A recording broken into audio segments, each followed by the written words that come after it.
know, Joan, today is Friday. No, wait, no. It's Saturday, September the 17th or 18th. And I just wanted to let you know, in case, you might not watch the record tonight. You might not get it till tomorrow. And I want you to know the day. But anyways, Joan, I got my great-grandchildren are here tonight. Yeah. Jonathan and Nicole, they wanted to go out now tonight to a social. Yeah, they don't go out that much, right? I mean, they have their fires and they have, sometimes they have their friends come over and whatnot. But they don't go out very often. So I said, okay. I said, you bring them up to Nan now, and you don't need to worry about that. But, he wasn't going to do that first because he said, oh, Nan. He said, you're not capable of looking out to children. And I said, excuse me, Jonathan. I am not capable of looking out to children. I said, now where in the heck do you think that you came from? If I wasn't capable of looking out to children, how did you manage to get here and survive? But he said, Ned, you knows what I mean. So you got the bad eyes and, your aches and pains. And I said, Jonathan, if I can't look out to a couple of children for a few hours, there's no odds about me. I might as well be down in the ground 6 feet right here and right now. So anyways, he brought the children over. But I haven't seen them. No, it's so easy to look after children these days because you know why? Because they're on the technologies. Yeah, they come over and I said, now, would you like to bake something with grandmother? No, didn't want to bake. I said, okay. I said, would you like to read a story? No, didn't want to do that neither. I said, okay, well, maybe we'll play a game of snakes and ladders. No, they was gone like the lightning bolts, I tell you, right down in the room, and looking for the tablets and the televisions and things like that. And then they come out and they said, Great Nan, and I said, yes. What is the Wi-Fi password? Well, so I told him the Wi-Fi password. Now, I'm not going to tell you, Joan, not because I don't trust you, but because, over the technology, somebody else might hear us. You don't know, right? And I can't give that out, no. But, so I told the children, and they put in their passwords on their tablets and things. And I haven't seen them since. And it makes me wonder, because when we were growing up and when we had our children, and even when Jonathan was a little boy, the door was opened up and we were told to get outside. That's all I ever heard, yeah. And that's all I ever said to mine, get.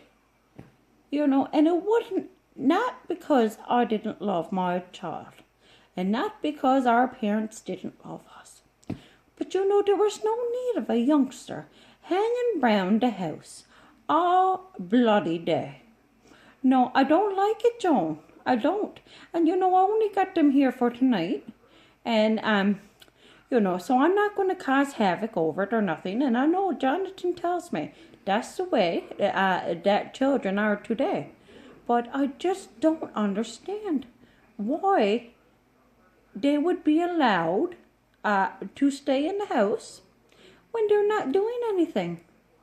No, I don't understand. And, I know that they're having fun, or they think that they're having fun, on their technologies. But at the same time, they're not helping around the house. No, and they're just off to themselves, so they're not socializing.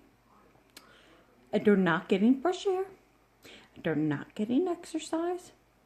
Yeah, and it concerns me, Joan. And I don't know if your grandchildren and your great-grandchildren are doing the same things. But I assume that they are, because that's what Jonathan tells me, that all the kids are like that now. And I just don't know because I mean the door was opened up and we were told to get, and we get. Oh yeah, we get for sure.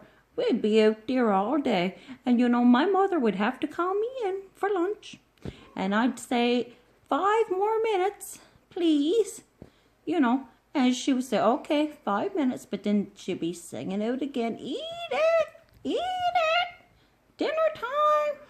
And I'd come, I have my dinner, and then, get out the door. The door was opened up. I didn't have a choice. No. And, I didn't want to have a choice. I didn't want to be in there with my mother, my father. I wanted to be outside playing with my friends. So anyways, get out the door again, and then you get called back for supper. You have your supper, and you go outside, get again, and you stay out until dark, and then your mother would open the door, and she holler at your name, and you try to pretend that you didn't hear her because you didn't want to come home, right? And, but anyway, she knew you were out there, so she'd keep at you, and then she'd give you that, that real good holler, and you knew that if you didn't get your arse over in that door, then you were going to have it. And, I'd get home then, and I'd get washed up. And if I was lucky, I got a little snack, and I get into bed, and I didn't complain. No, sir, I didn't complain, But the kids these days, you give them a snack, and then they need the snack after their snack. I noticed the grandchildren tonight, in on the technologies, and they come out, and they said, "Great Nan," and I said, "Yes." "We're hungry." I said, "Well, you only had a snack about, 30 minutes ago." "But we're hungry, Great Nan, and you have to feed us if we're hungry."